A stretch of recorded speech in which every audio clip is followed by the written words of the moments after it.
नमस्कार दोस्तों, good evening. एक बार फिर से आप सभी का हार्दिक स्वागत और हार्दिक अभिनंदन है। भारत की नदियाँ इंडियन ज्योग्राफी का एक बहुत ही महत्वपूर्ण टॉपिक, जहां से लगभग हर एक दिवसीय परीक्षाओं में प्रश्न आपके पूछे जाते हैं। अगर आप चैनल पर पहली बार आए हैं, चैनल को सब्सक्राइब करके बेल आइकन को प्रेस कर दीजिएगा, क्योंकि ऐसे ही नॉलेजफुल कंटेंट मैं आपको प्रोवाइड करता रहता हूँ। आइए शुभारम्भ करते हैं। प्रश्न संख्या 1 की बात करिएगा तो यहाँ पे आपका दिया गया कि सूची 1 को सूची 2 से सुमेलित करना है। सूची 1 में कुछ प्लेस का नाम दिया है, कुछ स्थान का नाम दिया गया है, और सूची 2 में इन स्थान पे कौन सी नदियाँ मिलती हैं, किनका मिलन होता है, वो आपसे पूछा गया है। चर्चित क्वेश्चन है, आप गलत नहीं करेंगे निश्चित रूप से, मुझे पूरा विश्वास है। देखिए, जो 4 स्थान आपके दिए गए हैं ना, रुद्रप्रयाग, नंदप्रयाग, कर्णप्रयाग और आपका देवप्रयाग है ना, ये 4 स्थान दिए गए। यहाँ पे कौन कौन सी नदियाँ मिलती हैं दूसरे कॉलम में आपको दिया गया है। सबसे पहले जो बहुत ही फेमस है उसको देखते हैं ना।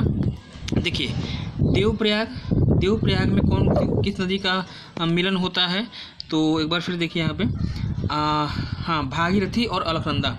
ऑप्शन डी जो आपका ना है, देवप्रयाग में 2 नदियों का मिलन होता है, यानी भागीरथी और अलकनंदा 2 नदियाँ मिलती हैं, तब जाकर जो है इसका नाम क्या पड़ता है, गंगा पड़ता है। तो डी का तो आपका ऑप्शन 1 हो जाएगा, है ना। इसके बाद रुद्रप्रयाग में अलकनंदा और मंदाकिनी है ना, ए का 2 आपका हो जाएगा, ए का 2 और डी का 1। ठीक।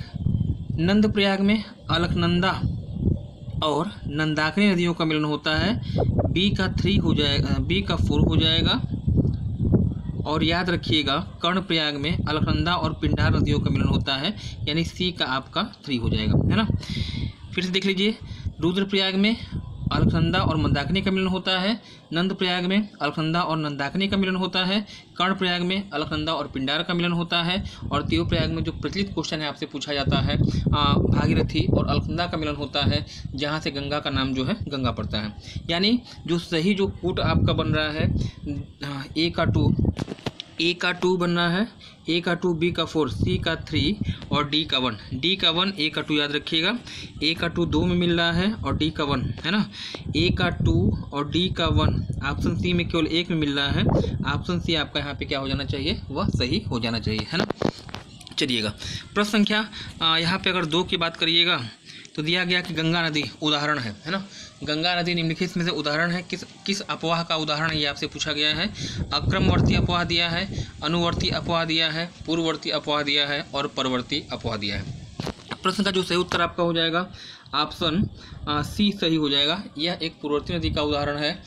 उद्गम जो इसका होता है वह गंगोत्री उत्तराखंड में एक स्थान पड़ता है, ऋषिकेश है ना। ऋषिकेश में एक स्थान पड़ता है गंगोत्री ग्लेशियर, और यहाँ से गंगा का उद्गम होता है। भारत में प्रवाहित होने वाली यह सबसे लंबी नदी है।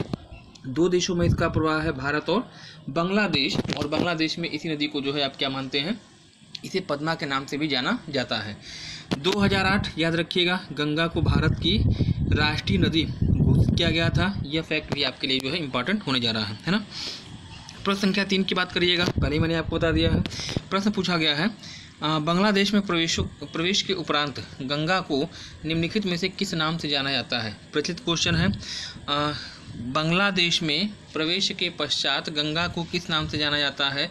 मेघना दिया है, हुगली दिया है, पद्मा दिया है या फिर लोहित दिया है। तो इस प्रश्न का जो सही उत्तर है मैंने आपको पहले ही बताया, बांग्लादेश में इस नदी को आप क्या कहते हैं, पद्मा कहते हैं, है ना। मेघना, जब गंगा और ब्रह्मपुत्र दोनों का मिलन हो जाता है तब जो है तीसरी नदी जो बनती है उसका नाम क्या है, मेघना है। हुगली जो है पश्चिम बंगाल में प्रवाहित होती है, गंगा की एक वितरिका है, एक शाखा है, जो कि अंत में अपना जल जो है बंगाल की खाड़ी में गिराती है। और इसी हुगली नदी के तट पर जो है आपका पश्चिम बंगाल की राजधानी कलकत्ता स्थित है। लोहित की अगर बात करिएगा तो लोहित जो है ब्रह्मपुत्र की सहायक नदी है, और इस नदी को जो है खून की नदी भी कहा जाता है। और इसी लोहित नदी पर जो है आपका ढोला सादिया पुल है, जिसे आप भूपेन हजारिका सेतु के नाम से जानते हैं। और भारत का सबसे लंबा अगर सड़क पुल पूछा जाता है तो आपका यही भूपेन हजारिका सेतु होगा।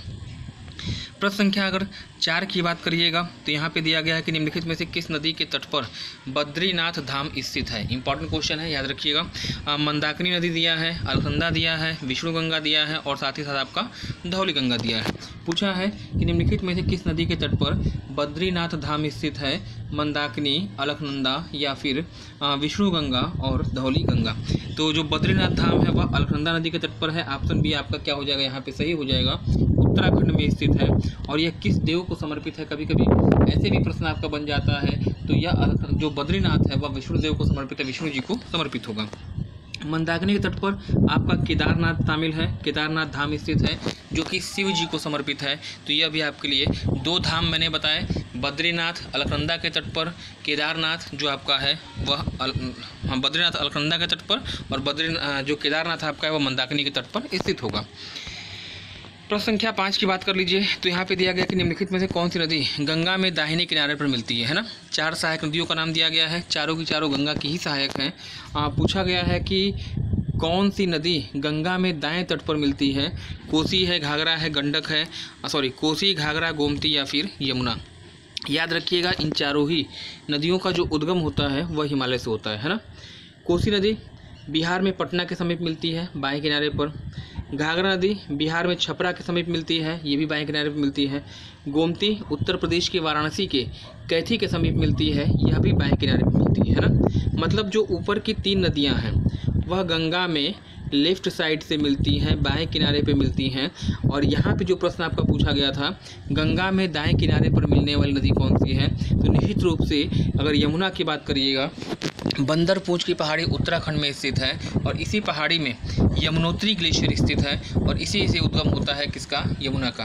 गंगा की सबसे लंबी सहायक नदी गंगा में दाहिने किनारे पर मिलती है, उत्तर प्रदेश के प्रयागराज के निकट इसका मिलन होता है गंगा नदी में, है ना। तो प्रश्न का जो सही उत्तर आपका हो जाएगा वह ऑप्शन डी हो जाएगा, 5वें का डी।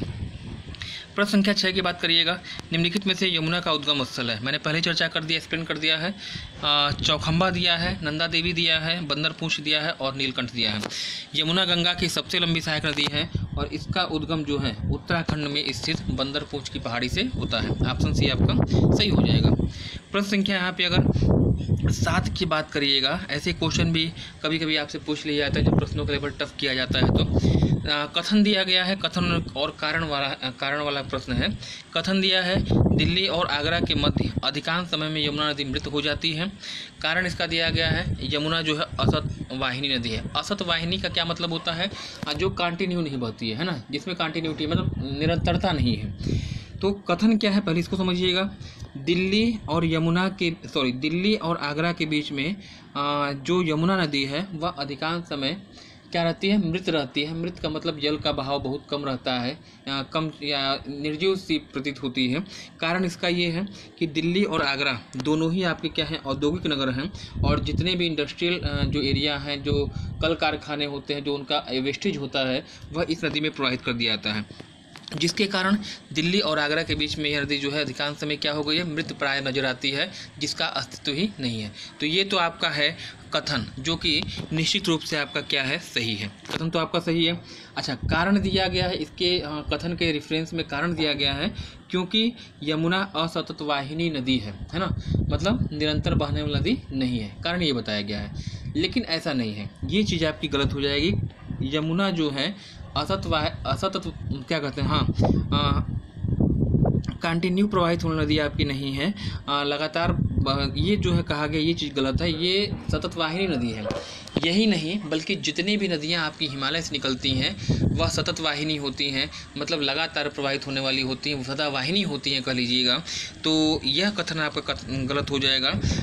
उसका जो कारण मैंने आपको बताया उसका यही था मृत होने का, कि इंडस्ट्रियल एरिया है, जितने भी वेस्टेज हैं वह इस नदी में प्रवाहित कर दिए जाते हैं, जिसके कारण वह दिल्ली और आगरा के बीच में क्या होती है, मृत प्राय नजर आती है। तो इसका सही कारण ये होना चाहिए, न कि प्रश्न का जो उत्तर दिया गया है ए तथा आर दोनों सही है और आर ए की सही व्याख्या है ना। ऑप्शन दिया गया है तो ए तो सही है लेकिन आर क्या है, गलत है, तो ऑप्शन तो ए आपका होगा नहीं।